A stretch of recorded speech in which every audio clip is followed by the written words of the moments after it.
My goodness, this is a big one. Big one for me for many years now.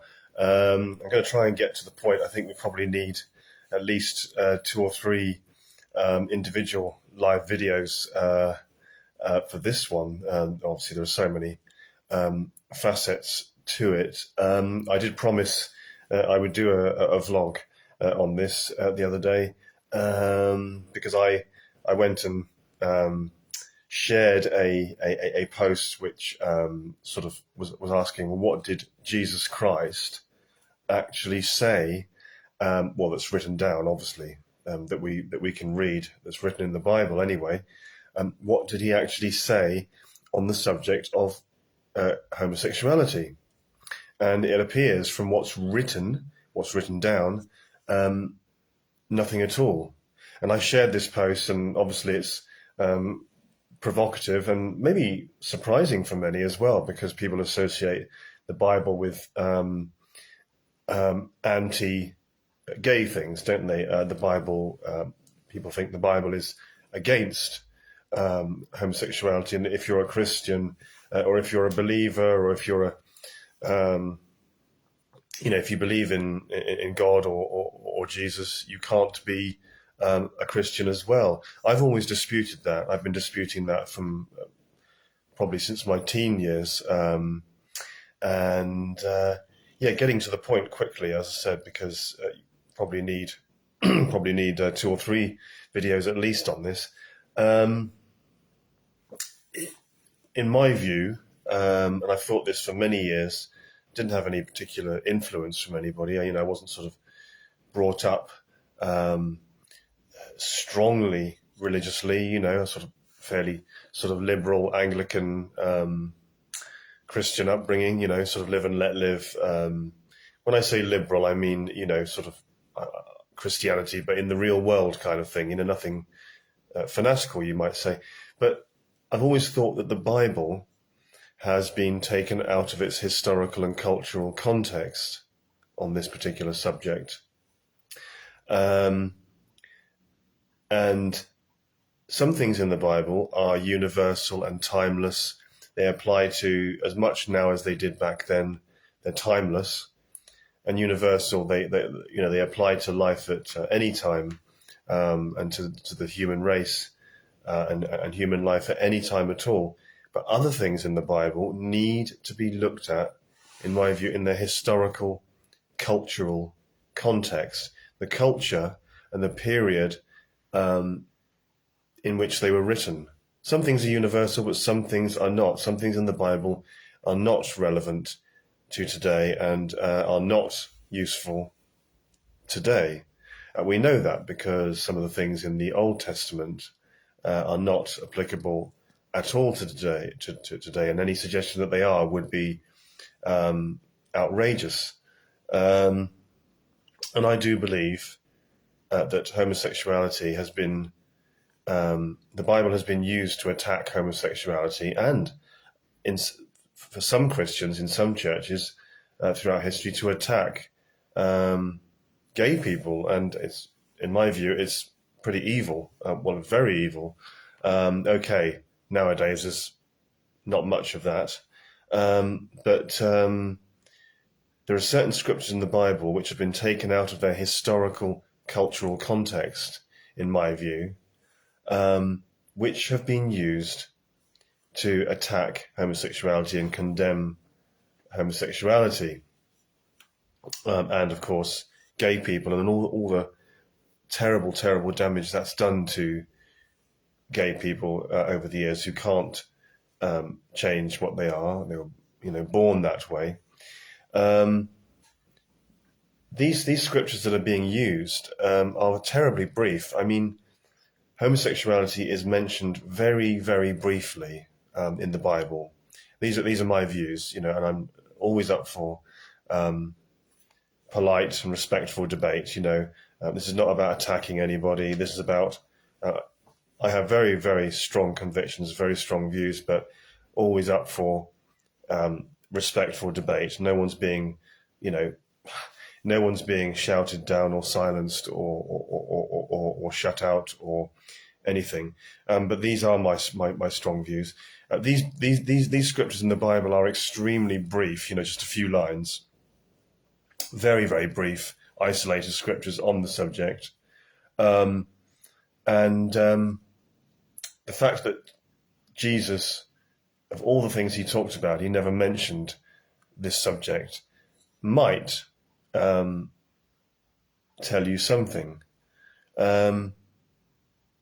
Why is it a lot of religious people, some Christians, less now than years ago, but why is it some religious people and some Christians are obsessed with the subject of homosexuality? Why? What is that about? Why this obsession, this fixation? Why all the worry? Why the stress over the subject? I'm a strong believer. I've got a strong faith. I'm I suppose you might say, progressive, liberal Christian that tries to, I've got a strong faith, but I try to live in the real world. I don't understand why this obsession with homosexuality. I don't understand the fixation over, for example, in the Church of England, women priests. To me, that debate is incredibly petty and stupid. Who cares? I'm interested in the quality of the individual and their suitability, not in their gender or their sexuality or their private life. I'm interested in the quality of that individual, male or female, or so again, very, very petty. I don't understand the stress and worry over homosexuality. Back to the point, how have they been taken out of context? Well, from what I've read and researched, and this rings true for me, the very brief scriptures that are in the Bible, very brief and isolated scriptures that mention homosexuality, are obviously written within the context of the culture in the Middle East, society in the Middle East at that time. Now, in the Middle East at that time, in that culture at that time, for any intimate or sexual relationship to be considered correct or appropriate or right, there had to be a stronger and a weaker partner. There had to be a dominant and a submissive. So in old school terms, that means male and female, doesn't it? The dominant and submissive. Obviously, that's very controversial now, but you get what I mean. It was about male and female. It was about a stronger and a weaker partner, a submissive and a dominant partner. That's what any sexual relationship had to be about, to be considered appropriate or correct. That's what it had to consist of: a dominant and a submissive, a stronger and a weaker partner. That was the way it was viewed in the Middle East at that time. That was the appropriate formula. That was what was considered right and moral. And that was why, according to some scholars that I've read, Christian scholars, that is why, obviously we could go on for a long time about this, very complex, but in a very brief nutshell, that is why two men or two women was considered, the word they always use, an abomination. That's why, because you had to have a dominant and a submissive partner, so male and female. That was what was considered proper and moral at the time in the Middle East, at that time, within that culture. So that's why two men and two women were considered wrong, two equals, two males, two females. Obviously there's more to it than that, but that's one of the things I read. And but we're using these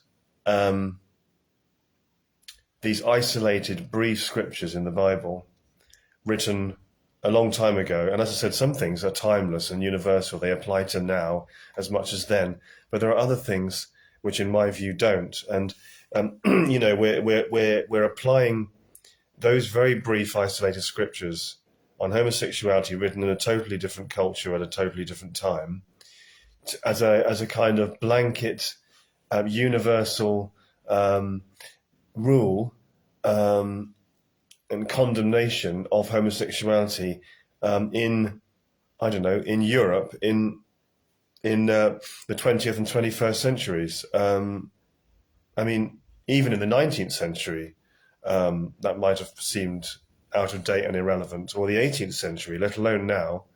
But we're using it, we're applying it universally, now,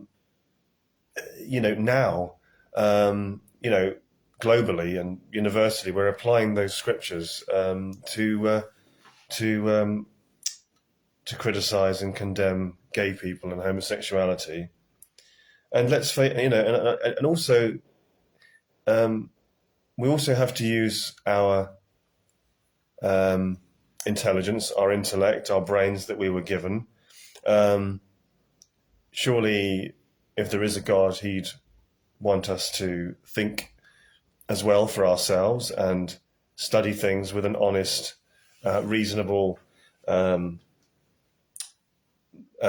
And so I've lost my train of thought. I'm just looking at the TV screen at the same time. That's not good.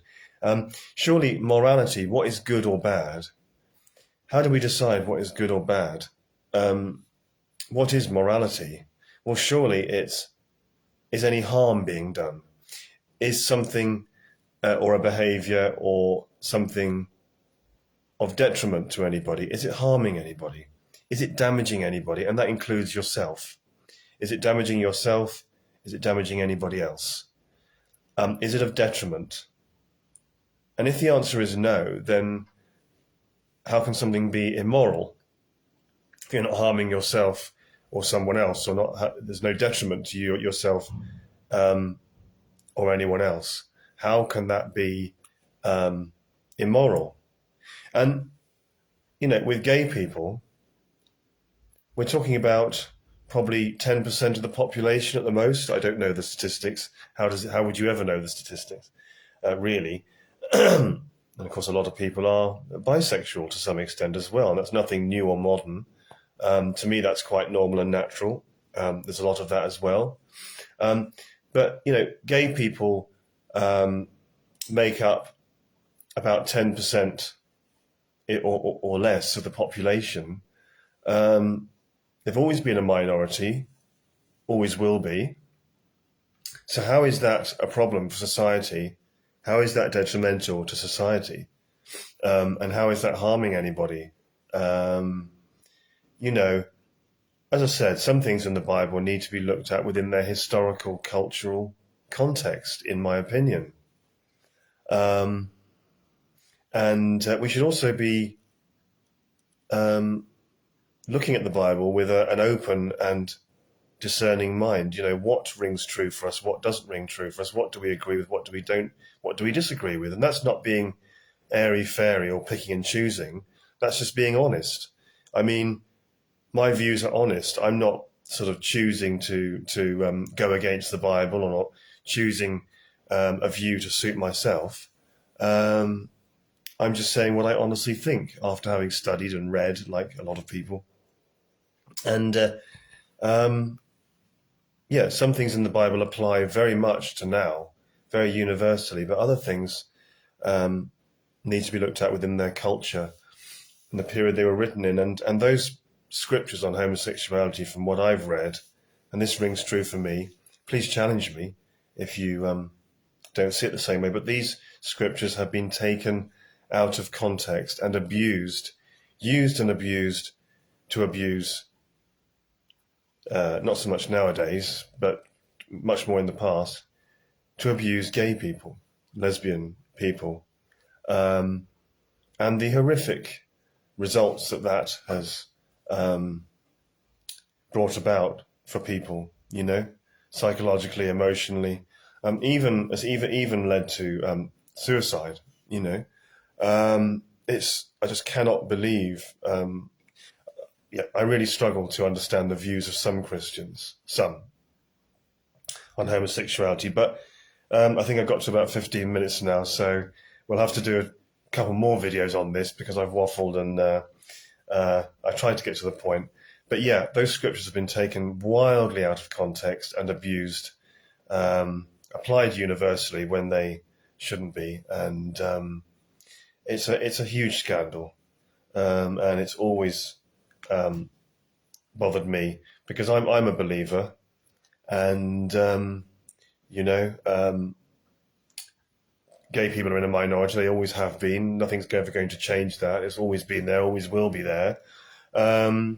And that's what's natural to gay people. That's what's natural to them. People talk about natural and unnatural. Some Christians talk about natural and unnatural. But if you're gay, that is natural to you. And what are we saying? That if someone's a gay Christian, a believer, that they're supposed to live their life with no romance, no intimacy, no romantic or physical fulfillment, no love. Are we saying that just because somebody's gay, and if they're a Christian or a believer, they should have to live an unbearable existence, where they can't fulfill or have any of their basic natural needs fulfilled? I mean, that's wicked. I mean, how does that make sense? And how does that benefit anyone? How is that helping anybody? How is that right or useful? That's terrible in my view. But again, we can agree and disagree like adults. We can disagree and debate like adults, as always on this page. I shall have to, I think, have to end it there for this particular video. Thank you for those who've been watching and putting up with me. Much appreciated.